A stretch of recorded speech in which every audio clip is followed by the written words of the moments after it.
welcome to this live edition of the Steve Beaman Journey. If you were on earlier, I can only apologize. I tried and stopped like 3 times because we couldn't get our technology right. I use a fairly complicated online broadcast management system on my computer, and I could not get it right. So I apologize for the start and stop, start and stop, start and stop. But we got it right this time, so I'm looking forward to today's message with you. It's Monday, October 6th, and today I want to talk specifically to the people in Gen Z. I have a lot of kids, and I talk with them all the time, and I know from talking to them that you're being lied to. And you're being lied to by the politicians, the media, the academics, and oftentimes social media. And I want to talk specifically in 2 areas. First, this beneficial socialism or democratic socialism you hear about. I want to talk about that. And then I want to talk to you about our rights and what the Constitution and the Bill of Rights really say. Because on those 2 subjects, they're closely tied. And I really think you're being lied to. So I urge you, stay with me on this episode of the Steve Beaman Journey, and together we'll unpack those issues.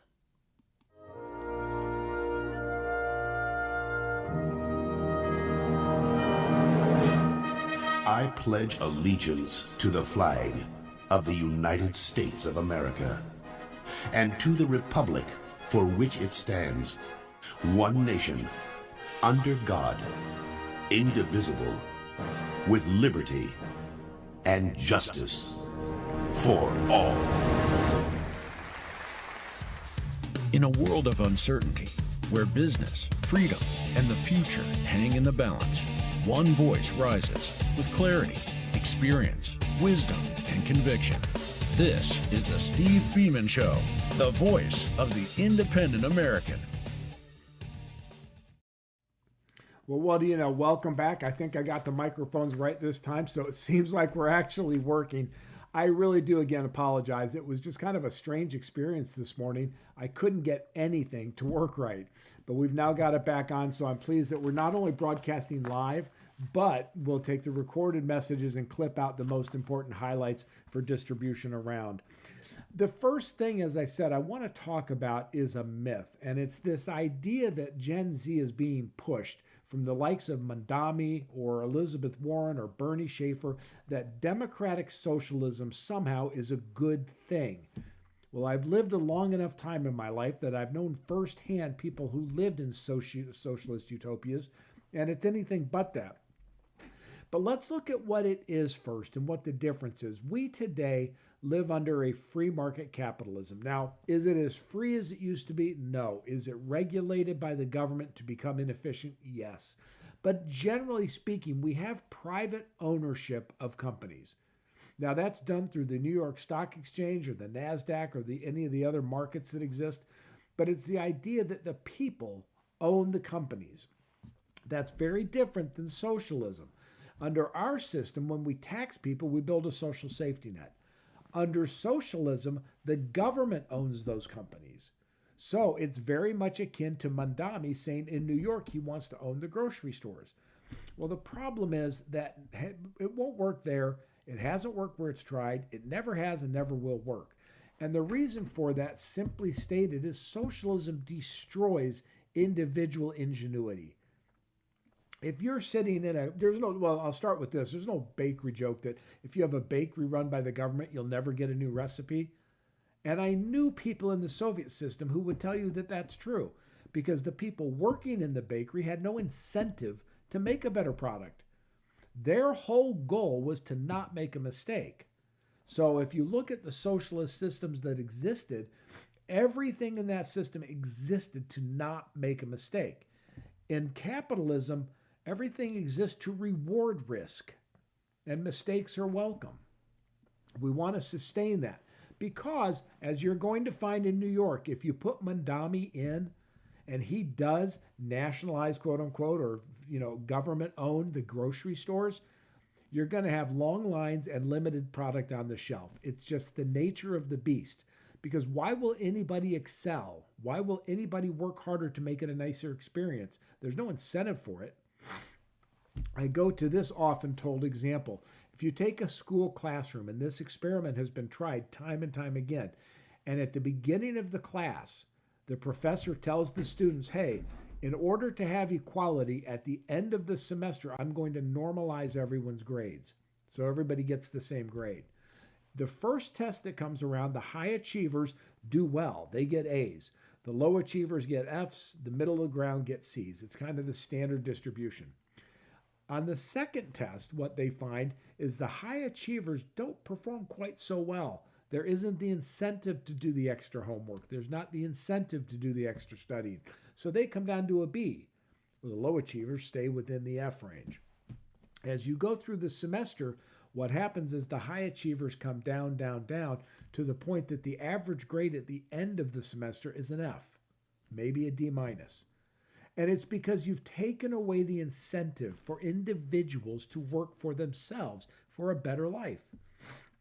You fail to understand through these people, and when they talk to you, they act like it's beneficial to have kindness in socialism and that it's a kinder way.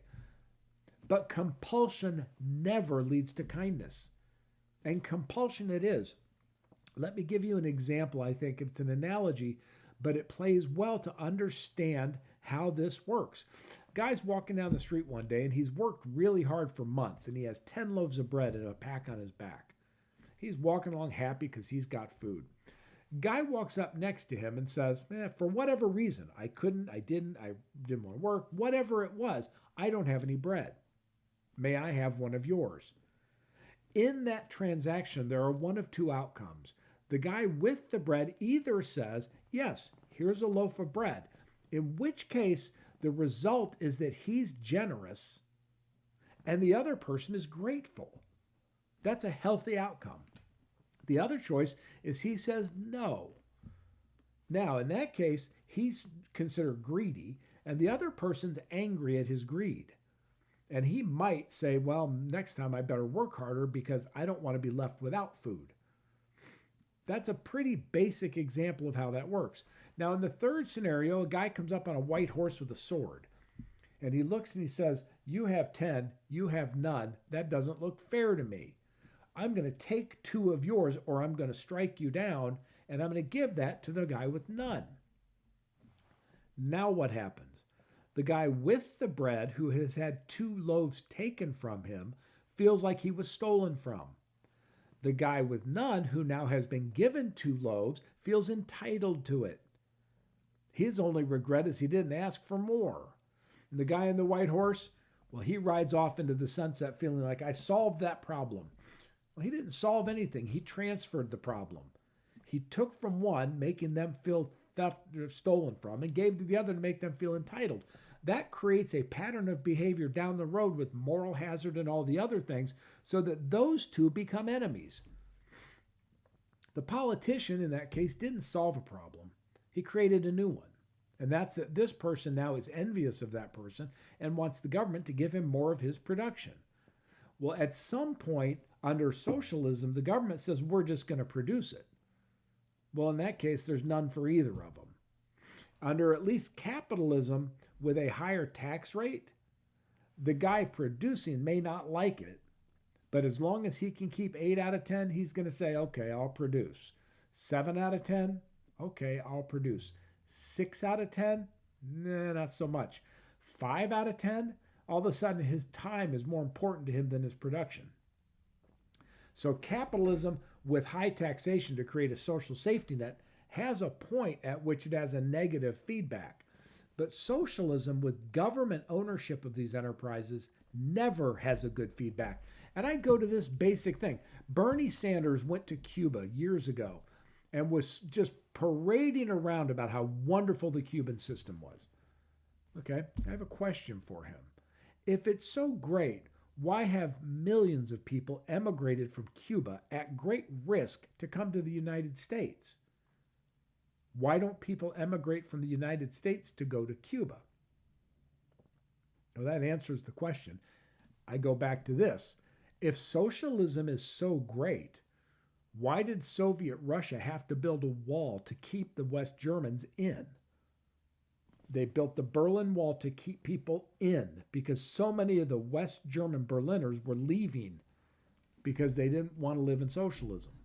Socialism becomes compelled compassion, and it's never compassionate. If you look at the behavior of the Soviet systems, the top 10% of the people live really, really well. The bottom 90 live very, very poorly. And that's what Mandami is building. That's what your guy in Minneapolis is building. It's what Elizabeth Warren goes for. It's what Bernie Sanders and AOC go for when they're talking about democratic socialism. They give as an example, by the way, the Scandinavian countries, Denmark and that.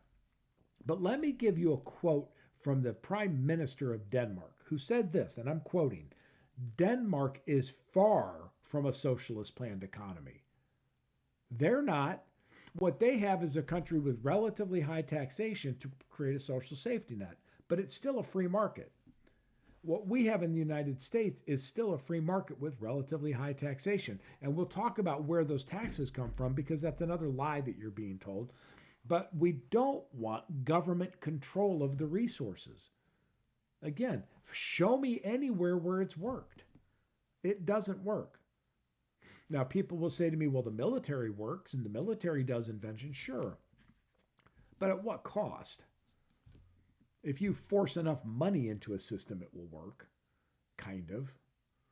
The efficiency won't be there. The productivity won't be there. But the output will be there. And that's what the Soviets did. They needed output from their factories. So they threw money at it and they threw machine guns at it to say, if you don't produce, you go to the gulag. Again, study it. There is overwhelming history that the Soviet experiment in socialism didn't work. Venezuela, Cuba, North Korea, and even China, when they wanted their economy to grow, this goes back to the 80s and early 90s, when they wanted their economy to grow, they opened up a chunk of it as a capitalist part. That was the part of China that grew. It wasn't the socialist part. It wasn't the state-run enterprises. It was the free market they allowed to exist within the communist system. It's why Hong Kong was so powerful. It was a pure free market. The Chinese have ruined Hong Kong. And if you don't believe me, go to the protests in Hong Kong. Hong Kong, you went from being one of the freest countries in the world to now a state-controlled police state. It happens. And it happens because socialism doesn't work. And when they call it democratic socialism, it always starts as democratic in the beginning. Because what they do is they go to you and say, I'm giving you free housing, free food, free insurance, free medical. And people say, okay, I'll vote for that. What happens, though, is after they get in and the economies start to melt down, well, the freedom goes away. Because now they have to compel labor. They have to force you to take a certain job. In the Soviet system, they channeled kids beginning in grade school to go into a job that was befitting of the system and the state. Well, in our country, you can kind of choose to do what you want to do for the most part. But in the Soviet system, you couldn't. You were compelled to go be that. In the socialist systems, that democracy degrades into tyranny real fast. Again, Venezuela is a great example of that. They went from a free country, it wasn't perfect, but it was generally free, to a tyrannical dictatorship under socialism. It happens, and it will happen in New York, and it will happen in Minneapolis. I only hope, again, to the Gen Zs, don't believe the hypocrites. Bernie Sanders and AOC and Elizabeth Warren make money on you. When they go out and they run these rallies and they do all this social media, they're being paid to do that. They're not offering real solutions that will help you. They're offering victimhood and what I've called victinomics, and they're offering an envy economy where because he has it, you don't. And that couldn't be farther from the truth.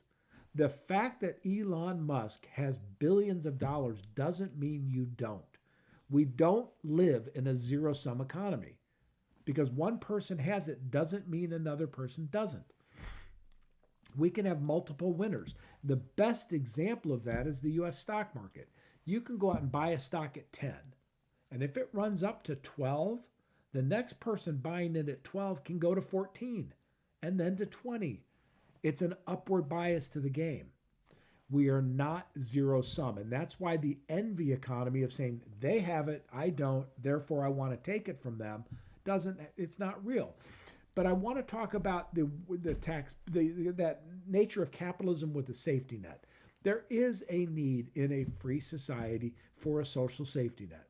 Most of us would agree on that. When Franklin Roosevelt put in Social Security to protect old age and survivors' benefits, I think most people, in fact, the statistics are clearly, most people thought it was a good idea. When Medicare was put in as insurance for elderly people, medical insurance, so it's a single payer medical plan for people above 65, it works because you can buy supplemental insurance too. Not everybody's forced to accept just the Medicare benefits. Most people buy supplemental insurance so they have better coverage. So it's a base coverage and they add to it. The problem with it comes in the social safety nets when Johnson does the Great Society. You introduce the whole Great Society programs of Medicaid, which is medical care for the indigent, and all the AFDC, the housing subsidies, all of the subsidies to say to people, if you don't work, we'll pay you. If you're not married, we'll pay you more. If you're not married with a lot of kids, we'll pay you even more. That creates the entitlement system that is so destructive to people's lives. Most people I know don't mind paying taxes. Nobody likes it, but nobody really fights against it. I mean, there's a group that does. But what gets fought against is the use of those tax dollars. When we created, post-1965, transfer payments in this country to transfer money from the wealthy to the not, what's happened is the not wealthy have become, in their social systems, destroyed. We took away their value. And we took away any sense of being and belonging. And they can't get out of it because in order to get out of that social safety net, you have to earn so much in the private sector, they can't get out. So we've created a monster. We've created a multi-generational problem with unwed families, no fathers in the homes, and the fathers having no purpose because if they get a job, the family loses benefits. Why would you get a job? That's the downside of the social safety nets. But even that is far superior to what Mandami's talking about. He wants to put you into a system that happened in Cuba. And again, I go back, if Cuba's so great, why don't people emigrate from there? Let me play you a quick video. And I just want to talk about the idea of charity with you. What if the best way to contribute to the well-being of the community is without government?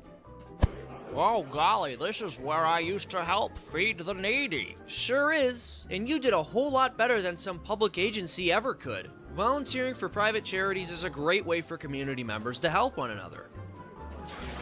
Isn't that the best feeling in the world? It sure is. One of the most meaningful and personal things there is to feel. That's right, and a lot of times, government programs that seek to help the poor create an ineffective and impersonal environment where it's impossible to put a face to who's helping you and who's being helped. But charity is most successful when it's personal. So that gives you this sense again, charity is good. It makes us feel good. That is a Christian principle. It's a Judeo-Christian idea to be charitable with your wealth. But for the government to compel it is not biblical, and it takes away from the charitable sense. So as you look at your life, I hope that you will study history enough to know that the envy economy and them teaching you to be jealous of others just hurts you. It doesn't help. It will never create a good system. It just creates votes and money for the ones who preach it. And the ones on the left who say free, free, free, free, nothing's free. Somebody's paying for it. And every dollar you strip out of the producer is a dollar left that goes into the economy. And let me touch on that because this is related to it. Pardon me. I get people all the time who say, can't we just tax the rich guys? All right, we can. But I'm going to tell you there are 4 things a rich guy does with their money. 4, that's it. They spend it, which is good for the economy. They buy a yacht that builds jobs and all that for the boats, the electronics companies, the dock companies, and everybody else.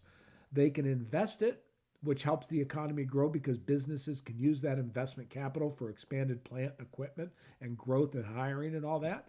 They can save it, which is good for the banks, and that means there's more money for home mortgages and car loans and business loans. or they can donate it. Now, that's not productive for the economy, but it's charitable, and it helps those who can't help themselves. The government can only do the latter. It can only help those who can't help themselves. So if you take $1 billion from Elon Musk and say, should Elon keep it or the government? Well, three out of the four things Elon does are good for the economy. The last one isn't, and if you do it over here, it's not. But more than that, who's a more efficient allocator of charity? It's not the government. And you should have seen this. My gosh, if we have nothing, it's lessons about how inefficient and corrupt government is.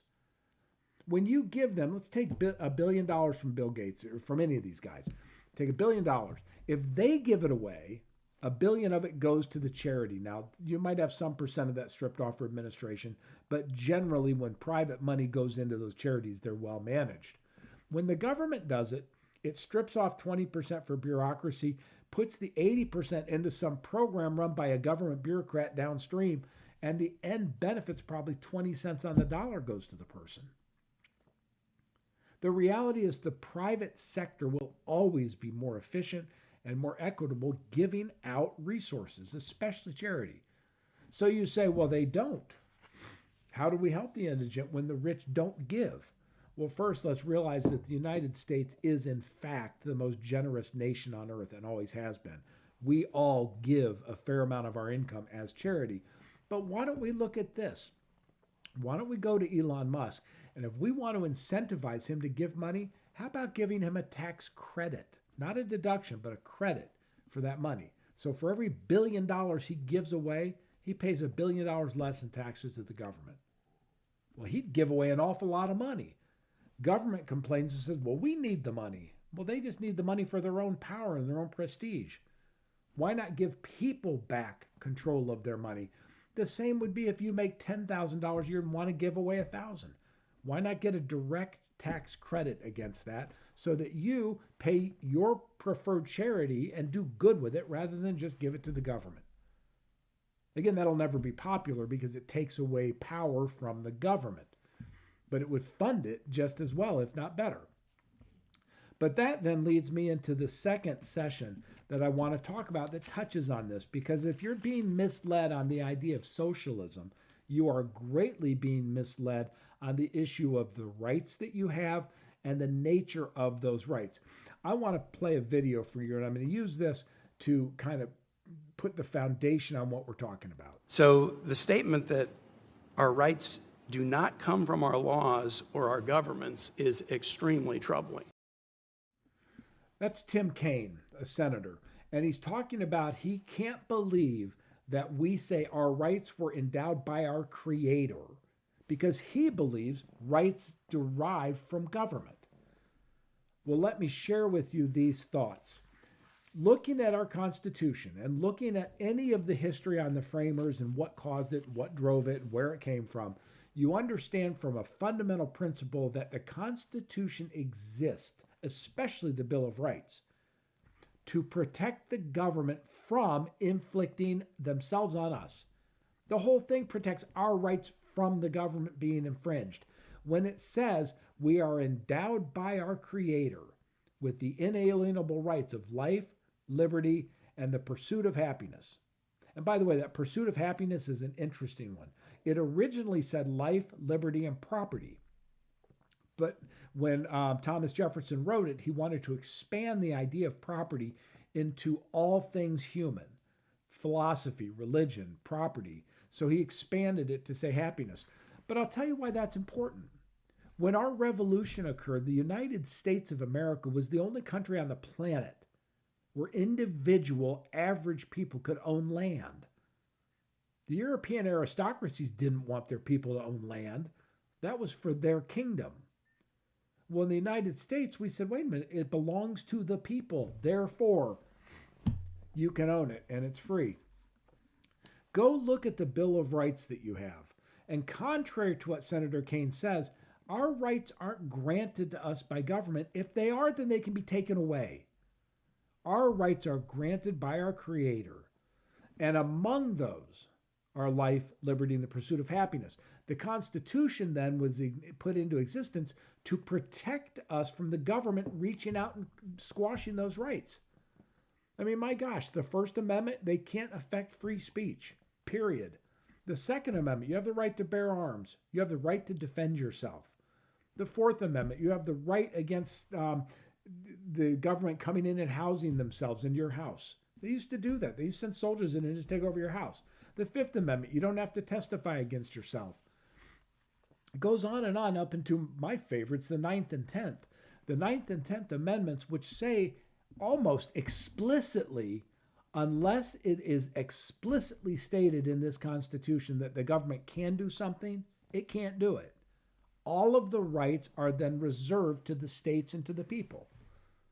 The whole Constitution exists to protect your rights, not to grant you rights. Those rights are presumed. And yes, did our country have an initial stain on it with slavery? Yep. And the framers knew it. There's tons of articles written about that. And we had a civil war to settle it because all men are created equal. Now, that doesn't mean that we have equality of outcome, but we are all equal. In the eyes of God, we're all human and we're all the same boat. Christianity is truly the great equalizer because it looks all of us and says you're all sinners and you all fall short of the glory of God. But the American Constitution says basically we are all equal under the law. Now, again, have we been perfect in executing that? No. But we're certainly better than anyone else on the planet. You want to go to China with their social score? You want to go to Russia with Putin? I mean, this man is an absolute dictator. There were talks about at the Olympics when one of the flags failed or something. That guy was killed. Do you really want to live in a country like Cuba where the government tells people what to produce and when to produce it so that you have no freedom of choice? I don't. For all of the bad of the United States, the good that we've done is overwhelming. And yes, you can say, well, look at all the wars we've done. I will tell you this. The Civil War was a just war. The causality of it was slavery. And the desire on a big part of this country, 80%, to get rid of slavery as an institution forevermore. World War I, to me, that's a little more marginal. That was one that the framers said, stay out of European conflicts. But Woodrow Wilson, who was, I think, the worst president we've ever had, wanted to put us into that to cement the U.S.'s position on the global stage. World War II, however, was clearly a moral war. We were fighting against fascism, Nazism, and militarism. Had it not been for the United States winning that war, and it is the United States who did it, had it not been for the United States winning that war, the world would be living under fascism, Nazism, and militarism. And for those of you who believe the statements about fascism and Nazism, go study your history. We're far from it. In the Hitler state, this broadcast I'm doing, you never could have done it. The government would have put me in jail like that. The free jokes that we make, everything we do. I agree with you. I don't want government censoring stuff. I have mixed emotions about Colbert getting kicked off the air. But I'll tell you, it was the network that did it. They did it because his ratings stink, number one. Number two, because their biggest vendor of network sales in the Midwest threatened to cut him off. Did Trump affect it? Maybe. But it clearly, at the end of the day, was all about money. His ratings are still down in the toilet. So we don't, I can tell you that's probably going to cut anyway. But the freedoms we have in this country, guaranteed in that Bill of Rights, have given you the highest standard of living known in the history of the world. We have more food, more shelter, more medical care, more entertainment, more transportation, more of anything than any time in history. And it's because of the freedoms granted to the United States citizens. I don't want to lose that. And Elizabeth Warren, Bernie Sanders, Tim Kaine, and all the rest of them want to take that away. I don't think it's because they're mean people. I think they haven't studied their history and they don't understand how good we have it because they get paid to create grief. So look at the Constitution. I mean, there are four things here that I want to talk about. The enumerated powers. It's very explicit when it says the government has enumerated powers, meaning that the Constitution says what the government can do. Anything other than that, it's not allowed to do. So unless we've specifically granted power to the government, it doesn't have any. We have the power. That's a good thing. I'd like to see that sustained. Separation of powers. We have three co-equal branches of government, the executive, the judiciary, and the legislative. Do they always function as co-equal branches? No. Do they always operate perfectly? No. Does the Supreme Court always make good decisions? No. Does Congress make good laws? No. But as has been said in history, this system isn't any good. I just don't know of a better one. We have a system of separation to prevent things like dictatorship. There's people talk about Trump being a dictator. You're out of your mind. Don't even go down that rabbit hole. He is so far from a dictator, it's not even funny. He wants less government. Find me a dictator that wants less government. Trump will be gone, and I big part of me looks forward to it because he is a lightning rod for hate. And everybody wants to hate on Donald Trump, good, bad, or indifferent. But we'll see. He'll be gone, and then we'll hopefully be able to take those policies that have granted growth back in the economy and see it run. Federalism. I hope you guys, this is our third point, and I hope you really know what that means. And that's the desire to keep power in the people. We are not, underscore, not a democracy. We're a democratic republic. We are a republic of 50 individual states. When we first started as a country, you know, the elections that you had were for your House of Representatives person, and that was it. Senators did not have direct election. They were appointed by their states. And the president has always been elected by the Electoral College because the framers were afraid of democracy. It's often been said that in democracy, you have the tyranny of the majority. Because if 51% say it's so, it's so. The republic is there to protect the rights of the minority. And I hope that as you begin to grow into your adulthood and you begin to go out and provide for your family, you will look and say, I choose to live in a republic. Yes, I like the democratic institutions within it. I like the fact that we vote for our representatives.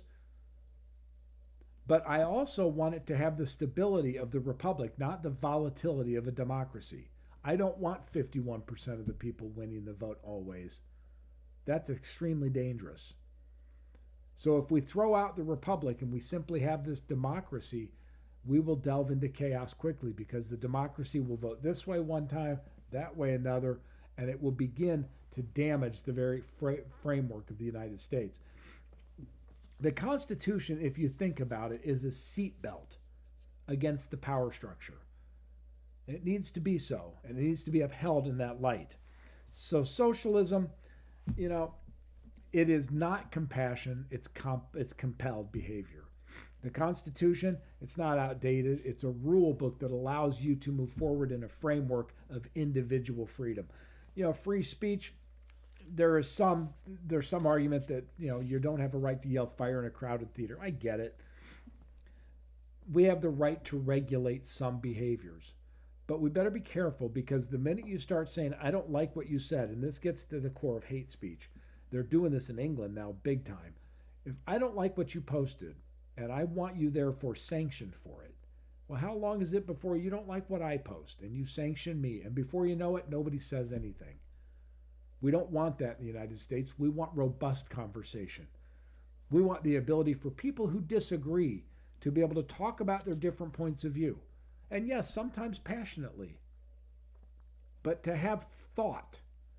You know, one of the arguments I've gotten into with younger people, and this began literally in the last 20 years, it shifted from, how do you think, or what do you think about this? Or I think this way, to, how do you feel about it? I feel this way. This thinking versus feeling thing, which has taken over our country, we need to get back to thinking. Just because you feel a certain way doesn't make it so. And what we have in this country today is the ability to discuss it and talk about it. I want you to think. You may want me to feel. Okay, let's talk about it. Somewhere in the middle, there's probably a nice blending. But the Constitution guarantees us that right.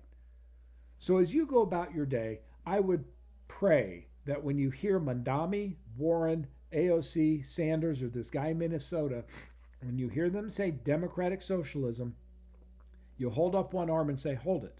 There's nothing democratic about socialism, and I don't want to live in a world of want. Because eventually they run out of other people's money, and then what do? Then they start to compel labor. So I hope that you can take some of those points to heart. I'm happy to answer questions always. You can reach me at steve@stevebeaman.com. Do me a favor, if you like my videos, click like or subscribe. I'm supposed to say that. It's great. I'd love to communicate more with you. I am up on YouTube and Facebook Live. I'm on TikTok just on shorts because they won't let me go live because it's too long and too deep. But we're going up on a lot more platforms up by the day. I really appreciate it. I love talking with you. I urge you to join me with the Service Corps of Retired Executives coming up. I've got a couple of webinars through them. You can check them out at score.com. And no, I'm not a part of that, and I don't get paid by them, but I'm doing those free. I've got a couple of master classes up at stevebeaman.com, one in financial literacy and one on the digital economy and entrepreneurship. I hope you'll check those out. And I hope that you'll check out my books up on Amazon, The Metaverse in Business, The Coming Digital Economy, and The Sales Warrior. I wrote that after spending 40 years of my life selling stuff to people. I find if you're an entrepreneur, you might find interest in that book. But thanks very much. And again, I'm sorry about the technical difficulties that made this a little more problematic today, but I think we've got it fixed. And I thank you for watching and joining with me on this episode of the Steve Beaman Journey.